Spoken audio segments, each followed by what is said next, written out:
नीता को तारीफ शब्द का पता ही नहीं था। घर के सारे काम वह एकदम सही सही करती थी।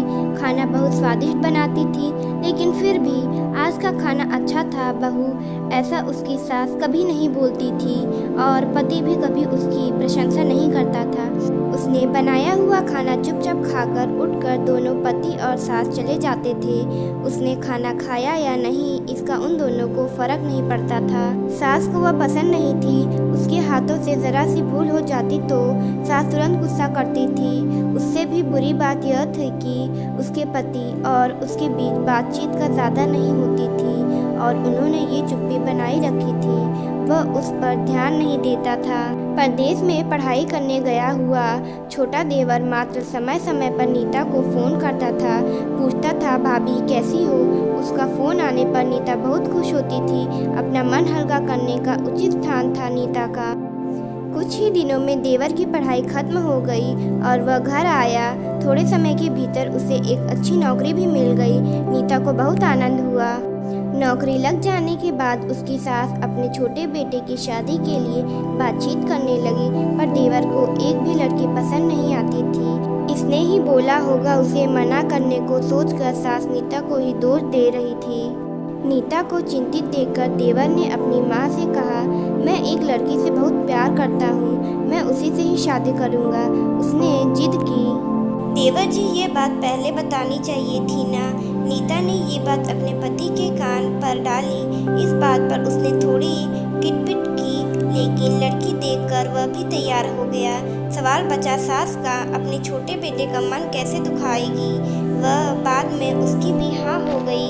नीता को बहुत खुशी हुई। उसे लगा एक अच्छी सहेली आ जाएगी अब साथ देने के लिए, दिल के राज बताने के लिए। पर कैसी होगी छोटी देवरानी, बस जाएगी हमारे साथ और इस घर में यह वह एक अलग दुनिया बसाने पर जोर देगी देवर जी को।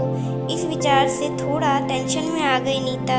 कुछ दिनों बाद नीता की छोटी देवरानी चौखट लांघ कर घर में आई। देवरानी ने घर में आते ही सारे घर की जिम्मेदारी अपने हाथों में ले ली। अब सास ने अपनी छोटी बहू की ज़्यादा ही तारीफ करना शुरू कर दिया।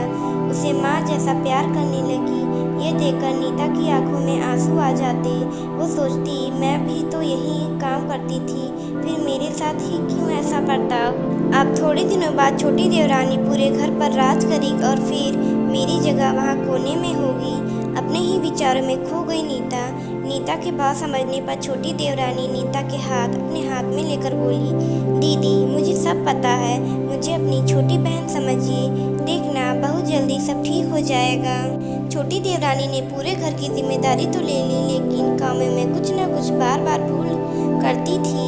फिर देवरानी नीता के पास जाती और मदद मांगती थी। ऐसा रोज ही होने लगा।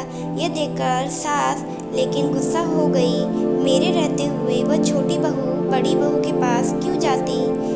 फिर सास भी रसोई घर में आकर चार काम शुरू करने लगी।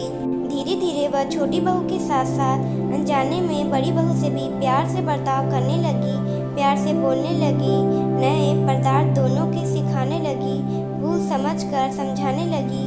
अब सास और दोनों बहुओं में अच्छी दोस्ती होने लगी। इस वजह से बड़ी बहू का स्वभाव भी अच्छा होने लगा।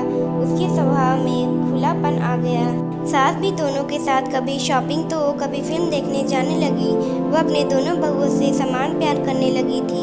इस वजह से घर का मौसम हंसना खेलता हो गया। इसके अलावा अपने भाई और उसकी पत्नी की बोर्डिंग देखकर नीता का पति भी उसके साथ अच्छा व्यवहार करने लगा। यह देखकर छोटी बहू बहुत खुश हुई। दीदी घर पर पहले आप ही का हक था। ऐसा बोलकर छोटी बहू ने पूरे घर की जिम्मेदारी अपने जेठानी को दे दी। साल भर में नीता के देवर को अच्छी वेतन और बड़ी पोस्ट पर स्थानांतरित किया गया। अब छोटी देवरानी भी अपने पति के साथ परदेश जाएगी और मैं फिर अकेले रह जाऊंगी। इतना ही नहीं, इतने सालों बाद सास का व्यवहार जो इतने सालों बाद बदल गया था वो फिर से वही हो गया है। तो इस विचार से नीता डर गई। देवरानी की नीता को इतनी आदत हो गई थी कि उसकी बिना घर काटने को दौड़ेगा। देवरानी के आ जाने से घर का माहौल बदल गया था। वह भी ऐसी ही थी, खुशमिजाज और ऊर्जावान, जैसा एक नाम से पता चलता है। ये देवरानी की हालत भी कुछ अलग नहीं थी। उसे दुख हुआ कि यदि यहाँ रहना पड़ा तो उसे अपने पति से दूर रहना पड़ेगा। नीता के देवर के जाने की खटपट और देवरानी माँ टेंस होने के कारण नीता सोच में पड़ी। अंत में उसने देवरानी को पूछा तो देवरानी ने जवाब दिया कि दीदी, मैं सारा दिन नए स्थान पर अकेली रहूंगी, उससे अच्छा मैं यही हूँ। आपके देवर को बोला है मैंने, शनिवार और रविवार की छुट्टियों में आप ही यहाँ आ जाया करें, मैं भी उसके साथ जाया करूँगी। बीच बीच में थोड़ा बदलाव के लिए उस पर वह बोलते ही कि 6 महीने में वापस यहाँ ही बदली कर लूँगा। अपने पति की नकल करके देवरानी बोली। छोटी देवरानी भी हंसने लगी। अपनी आंखों में आंसू पोंछते हुए नीता बोली, छोटी, यह दिन वापस नहीं आने वाले। जाओ तुम अपने पति के साथ, उसके साथ भी तो कोई होना चाहिए ना। दीदी, आपने मुझे बड़ी बहन का प्यार दिया, वैसे ही भैया के रूप में एक बड़ा भाई मिला। यहाँ भरा हुआ संसार छोड़कर मैं कैसे जाऊँ? वहाँ अकेले का मन नहीं लगेगा। तो सवाल है, वो आते रहेंगे यहाँ पर। ये सुनकर नीता ने अपनी देवरानी को खुश होकर गले लगाया। तभी देवरानी नीता को बोली, अपने पति के साथ एक अलग जीवन बनाने में समय नहीं लगता। अपनों में रहकर पति की प्रतीक्षा में भी आनंद है। दोस्तों, दो अलग अलग घर और ससुराल से आने वाली ये लड़कियां अपने नए घर के लिए सब कुछ करती हैं। पता ही नहीं चलता कि कब एक दूसरे की आदत हो।